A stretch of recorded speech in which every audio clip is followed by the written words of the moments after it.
오늘 아침 전북권 주요 뉴스입니다. 휴일 도내에서는 5명이 확진 판정을 받아 지난 열흘 사이 확진 환자는 29명이나 늘었습니다. 사회적 거리두기 2단계 시행을 맞아 종교시설이나 다중이용시설 등의 방역지침 준수가 강조됩니다. 광화문 집회에 참가했지만 명단을 제출하지 않은 교회와 목사 등에 대해 경찰이 압수수색을 전격 실시했습니다. 보건당국은 명단이 추가 확보되면 곧바로 역학조사에 나설 방침입니다. 장마가 끝나자마자 폭염이 엄습해 이달 들어서만 온열 질환자가 30명에 육박하고 있습니다. 특히 일용직 노동자들과 농업 종사자들이 취약합니다. 전라도는 오늘도 무더위가 이어지겠고 동부 산간 지역에는 최고 40mm의 소나기가 내리겠습니다.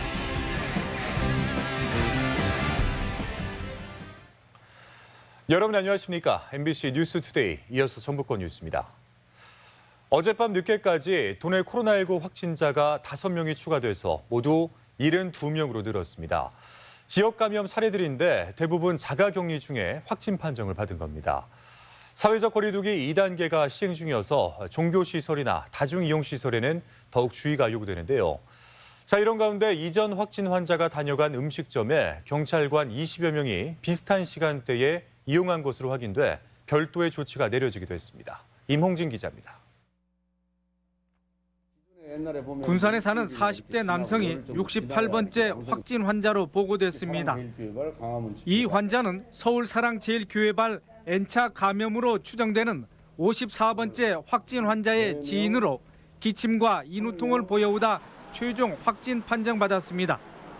당초 지난 19일 자가격리에 들어가기 전에 실시한 검진 검사에서는 음성이었으나 이번에는 양성으로 뒤집어졌습니다.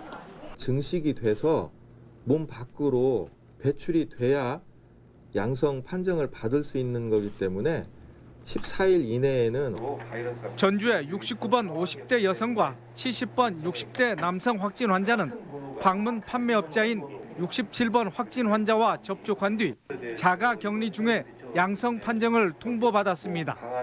보건당국은 이들 3명은 접촉자로 분류돼 감시망 체계에 들어와 있었기 때문에 감염 확산력은 크지 않을 것으로 보고 있습니다.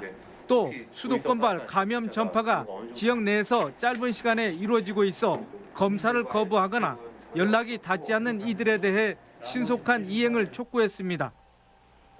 종교시설이나 다중이용시설 등에 대해서는 사회적 거리두기 2단계 지침 준수와 함께 철저한 자체 방역을 당부했습니다. 2단계 조치에 반하는 내용이 있을 경우는 관련된 벌칙 조항들을 엄격하게 적용하겠다고. 코로나19 2차 대유행의 우려 속에 지역 감염 확산의 고비를 넘기 위한 물샐 틈 없는 방역 대책과 경각심이 요구됩니다. MBC 뉴스 임홍진입니다. 광복절 광화문 집회에 참가해서 코로나19 감염 전파자로 지목된 도내 신도들의 명단 확보가 손쉽게 이뤄지지 못했습니다. 경찰이 집회 참가와 관련해서 해당 교회 목사와 인솔자 주거지 등에 대한 압수수색을 전격 실시하며 수사에 속도를 내고 있습니다. 김아영 기자입니다. 전주 완산경찰서가 광복절 집회에 참석한 도내 목사들의 자택과 교회 등을 압수수색했습니다. 경찰은 광화문 집회 당시 인솔자 역할을 한 목사 7명의 주거지와 전주 지역 교회 2곳을 압수수색해 집회 참석자 명단 등 증거물을 확보했습니다. 목사들의 휴대전화와 교회 컴퓨터도 확보해 디지털 포렌식을 의뢰했습니다. 이번 조치는 해당 목사들에게 버스 탑승자 명단을 제출하라는 행정명령을 발동했지만 수용되지 않자 전주시가 경찰에 고발해 이뤄졌습니다. 광화문 일대 기지국 관련 통보자는 총 180명, 경찰은 전주에서는 150명 안팎에 이르는 것으로 보고 코로나19 확산에 따른 방역 조치를 위반한 혐의를 두고 있습니다. 저희가 압수한 7대 휴대폰을 지방청 포렌식에 넘겨서 광화문 집회에 참석했던 참석자 명단을 확보하는 겁니다. 경찰은 코로나19로 매우 엄중한 시기를 맞고 있는 만큼 속도감 있게 수사를 진행한다고 밝혔습니다. 전라북도 보건당국은 지역 감염을 조기에 차단하기 위해 경찰로부터 명단을 넘겨받는 즉시 역학조사에 나설 방침입니다. 명단이 확보가 되면은 그 명단에 대해서는 저희가 역학조사의 일환으로 해서 강제할 수 있기 때문에 수도권발 코로나19 감염 확산이 이번 압수수색과 참가자 확인으로 다소 진정될지 주목됩니다. MBC 뉴스 김하연입니다. 코로나19 여파로 초중고등학교의 2학기 개학일이 다음 달 초까지로 늦춰지고 있습니다. 전라북도 교육청에 따르면 코로나19로 올 1학기 학사 일정이 지연되면서 2학기 개학일도 늦춰져 전체 학교의 60%가량이 이번 주부터 다음 달 10일 사이에 이루어집니다. 도교육청은 기본 학업 일수를 맞추느라 어느 해보다 학교 간 개학일에 큰 간격을 보이고 있다고 밝혔습니다. 고교 1학년의 무상교육 조기 실시를 주장하는 진보당이 목소리를 높이고 있습니다. 진보당 전북도당은 지난 4일 고1 무상교육제 등록금 환불을 도교육청에 촉구했으며 관철되지 않으면 교육 격차와 불평등은 더욱 심화될 것이라고 주장했습니다. 또한 전북교육청을 포함해 전국에서는 두 곳에서만 고1 무상교육이 성사되지 않고 있다며 성의 있는 자세 전환을 강조했습니다. 장마가 끝나면서 시작된 폭염으로 온열 질환자가 급격히 늘고 있습니다. 나이가 많은 분들과 야외에서 일을 해야 하는 사람들이 온열 질환에 특히 취약한데요. 건강 관리에 더 많이 신경 쓰셔야 할 것 같습니다. 한범수 기자의 보도입니다. 지난 18일 낮 12시 반쯤 전주시 평화동에서 78살 할머니가 정신을 잃고 쓰러졌습니다. 때마침 할머니를 발견한 인근 주민의 신고로 할머니는 늦지 않게 병원으로 이송됐습니다. 할머니가 걸어오시는데 느낌이 이상한 거예요. 얼굴도 너무 까맣고 앞에 안으로. 왜냐면 너무 더우니까. 할머니의 병명은 열탈진, 강한 땡볕에 갑작스런 건강 이상이 생긴 겁니다. 70대 노인이 이 길을 걸어갈 당시 전주의 한낮 기온은 35도까지 치솟았습니다. 논밭에 나온 농민들은 숨막히는 더위에 온몸이 휘청거리기도 합니다. 어지러울 때 있지요. 저거 쉬는 데 가서 쉬었다가 좀 가라앉으면 그때 나와서 또 다시 해요. 장마가 끝나기 무섭게 찾아온 폭염에 전라북도에서도 온열 질환 사례가 속출하고 있습니다. 지난 5월부터 현재까지 도내 온열 질환자는 50명으로 8월 들어서만 29명이 늘었습니다. 60대 이상 환자가 절반으로 고연령층일수록 질병에 취약했고 열탈진과 열사병이 78%로 다른 질환에 비해 발병 비율이 압도적으로 높았습니다.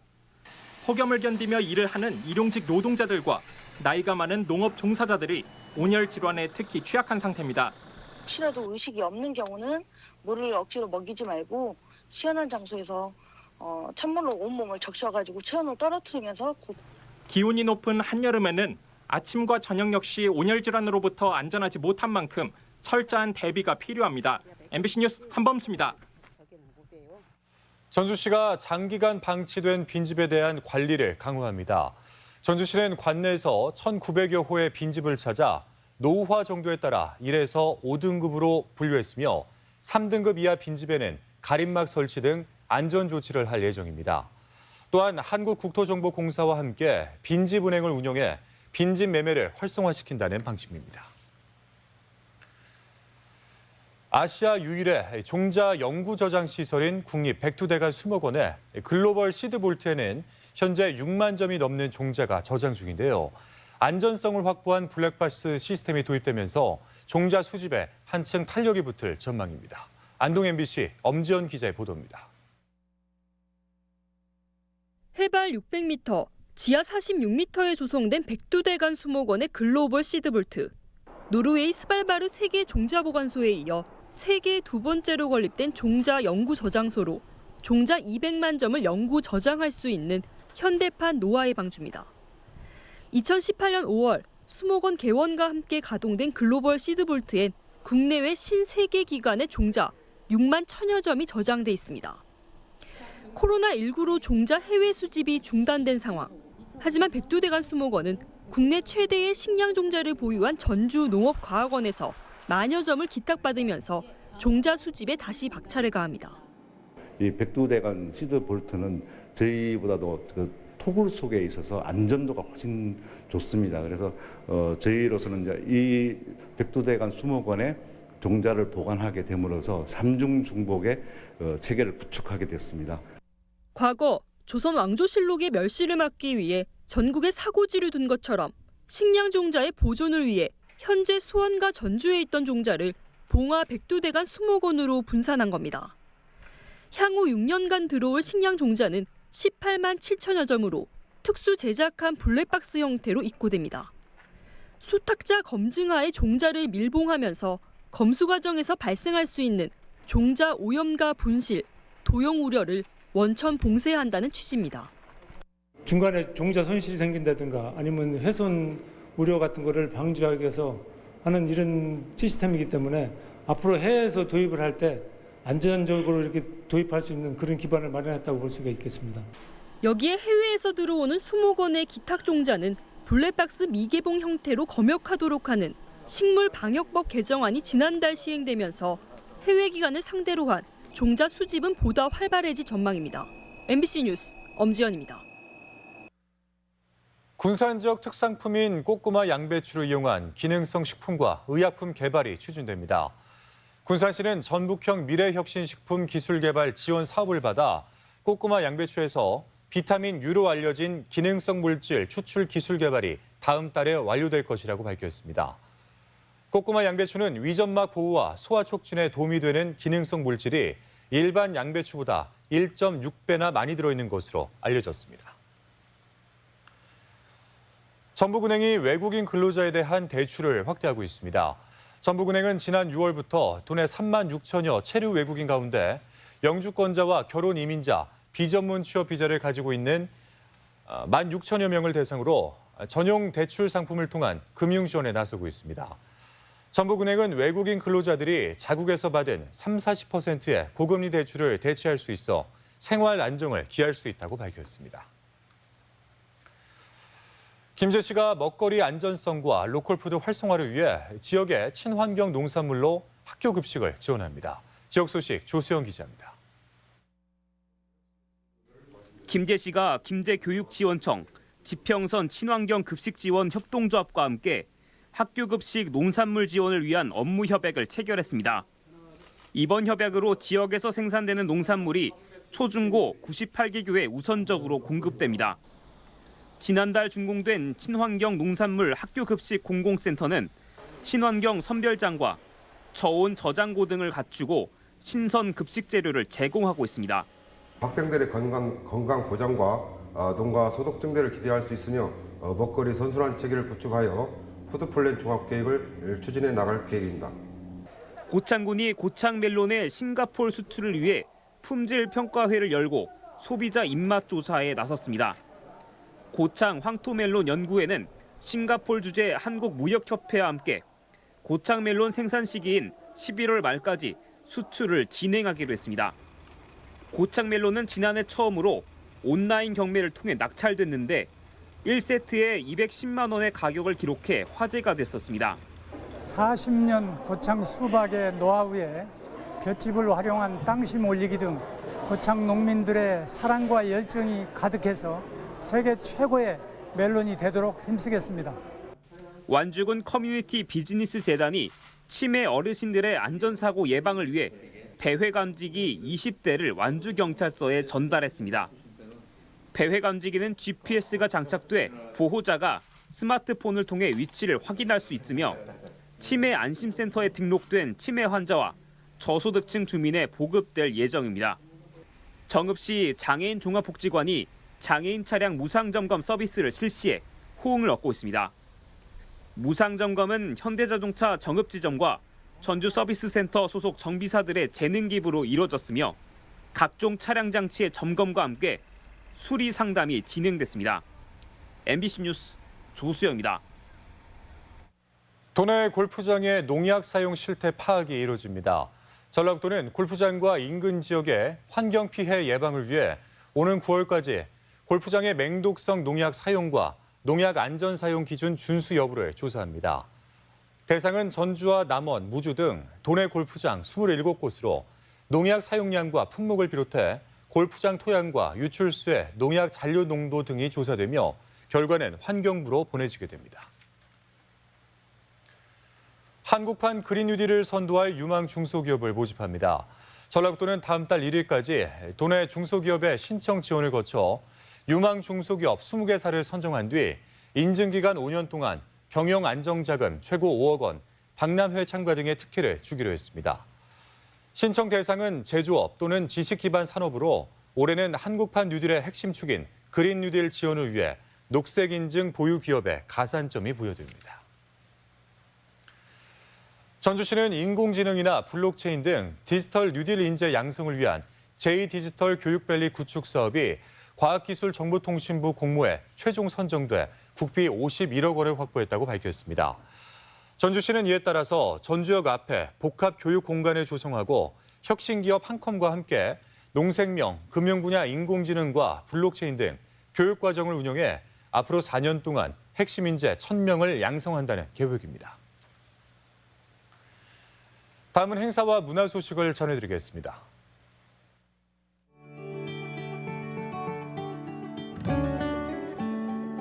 동서양 근현대 시대의 다양한 화법으로 그려진 미인의 모습을 한자리에서 감상할 수 있는 전시가 익산 예술의 전당에서 열리고 있습니다. 전주 팔복예술공장 창작 레지던시 프로젝트 기획 입주 작가들의 결과물이 전시되고 있습니다. 진북 문화의 집 생활문화센터는 다음 달 4일까지 김아랑 작가의 팝아트 인물 캐릭터전을 갖습니다. 군산 근대역사박물관이 분관 장미 갤러리에서 전승택 개인전 우두머리를 전시합니다. 젊은 세대가 공유할 수 있는 김하운 작가 초대전 결혼이 전주 누벨백 미술관에서 열리고 있습니다. 국립전주박물관은 문화가 있는 날을 맞아 모레 집에서 배우는 어린이 판소리를 주제로 온라인 강좌를 진행합니다. 국립민속국악원은 모레 예원당에서 차와 이야기가 있는 오전의 국악 콘서트 다담 공연을 갖습니다. 전주형 창의교육 야호 학교가 방학 중 프로젝트에 함께할 청소년 참가자를 모레까지 접수합니다. 한국장애인 고용공단 전주 맞춤훈련센터에서는 사업 기획과 기업 지원 분야 장애인 맞춤 훈련생을 모집하고 있습니다. 익산시는 코로나19로 일자리를 잃은 근로자를 대상으로 모레까지 학교 급식 도우미를 신청받습니다.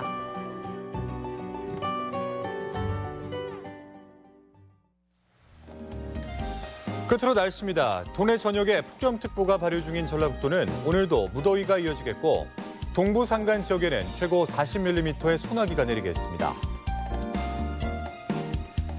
지역별 기온입니다. 전주는 아침 기온 23도에서 낮 기온 33도, 익산 22도에서 33도, 동북권 무주는 21도에서 33도, 장수 21도에서 31도, 서해안권 군산 23도에서 32도, 고창 23도에서 33도를 기록하겠습니다.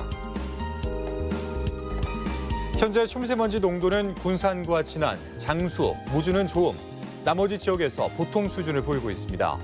오늘 하루 미세먼지는 좋음, 초미세먼지 농도는 보통 수준이 나타날 것으로 예상됩니다.